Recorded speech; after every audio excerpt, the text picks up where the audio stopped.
สบายดีพี่น้องสบายดีตอนค่ำๆแดดอ่อนๆแต่ว่าก็ยังร้อนคือเก่า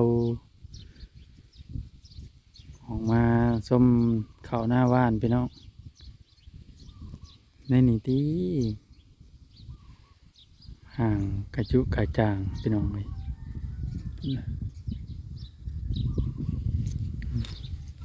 เอาไปสิไปใส่ท่อได้บ้านนี้พี่น้องเลยสิค้นท่อไม้ไผ่ได้พี่น้องบ่มีเงินซื้อท่ออัน PVC เนาะเอาท่อไม้ไผ่เอาไม้ไผ่เฮ็ดท่อพี่น้องบ่มีเงินซื้อท่อ PVC เราต้องเอาท่ออันนี้แหละพี่น้องสำบายพี่น้องเลยต้องเอาไม้ไผ่นี่จะเฮ็ดท่อพี่น้องนี่นะก็ไม้ไผ่บ้านเฮา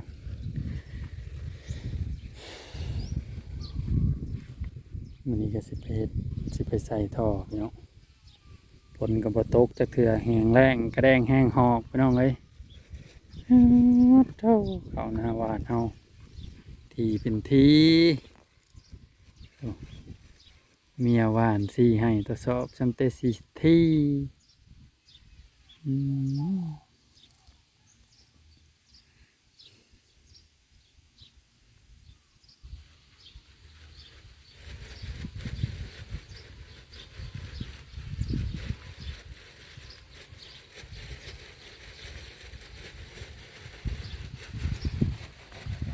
ลมขึ้นคือฝนสิตกเมื่อกี้นี่กับพาห้องมากกระลึงหักจักไปทั้งใดฝนก็ได้มิดซอยหม้อเปิ่นจงไว้ดำจักให้อันนี้พอไอ้กันนี่2 4 6 8 10ให้จงไว้ดำ10ให้พี่น้องเอานี่วานเบิดปีนี้พี่น้องเลย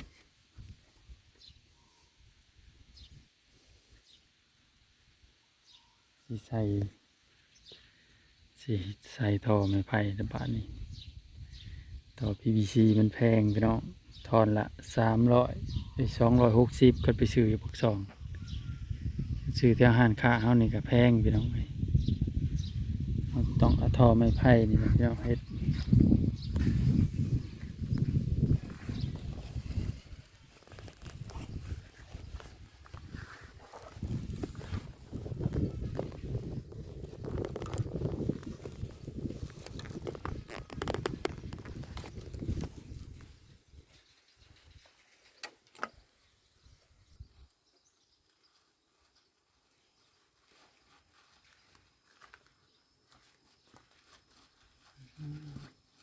สบายดีพี่น้องเฮ็ดท่อก่อนพี่น้องเลยใส่กันเทน่า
เอาไว้เวลาน้ำมามันสิต่ำตัวนี้มันสิล่นออกอย่างนี้เนาะตามเทียมทาง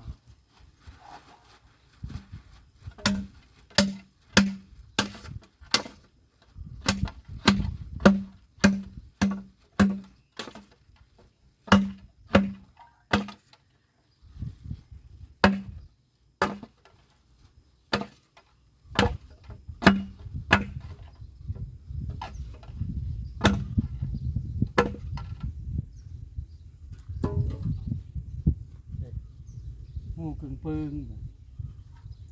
เป็นทอเลยอ่ะทอใส่กันเลยเป็นทอ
เกินปึงคักปันย่างก่อนจำเป็นสิบ่ต้องยากไปซื้อพี่น้องสูตรใหม่พี่น้องไอ้ท่อไม้ไผ่ต้องยากไปหาซื้อท่อ PVC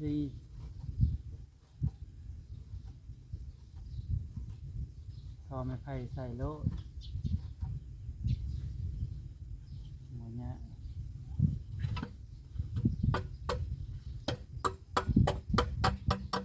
มันก็ใหญ่สำคัญกับท่อ PVC พี่น้อง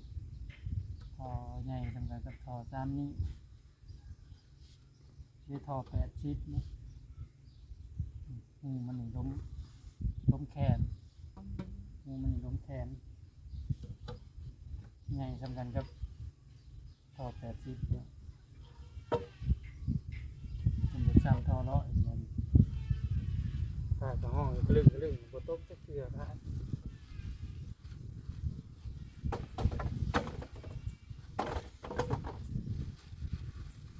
เตรียมอุปกรณ์ไปใส่ท่อก่อน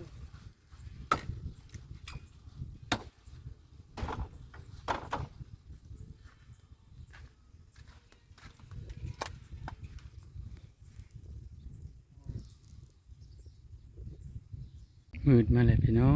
งพุ่นมืดดำกำปีมาเลยพี่น้องใส่ท่อบ่ทันแล้วซ้ำพี่น้องเอ้ยมืดดำกำปีมาแล้วก่อนหน้าหวานก็งามอยู่ได้พี่น้องเสียแต่ว่ามันจะก้อนเนาะมันจะก้อนจะโฮมพี่น้องเลยนี่ อาจิหวานปีแรกพี่น้องเอ้ยผลผลิตเฮ็ดหน้าหวานปีแรกพี่น้องปีนี้จักสิได้เท่าไรเนาะมันจะก้อนจะโฮมพี่น้องเอ้ยตัวใดผู้ทมเลิกกับบ่อยากออกปานใด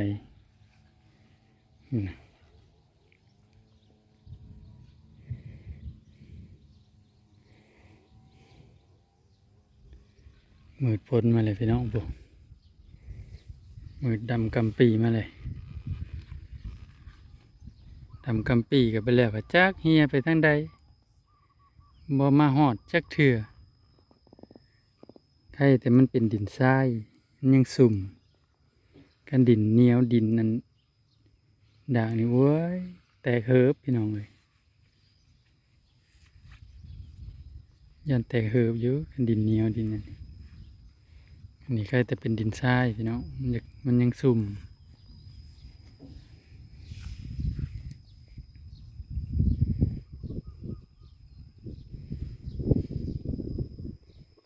เขาเจ้าน้ำหวานห่างงามอยู่เด้อพี่น้อง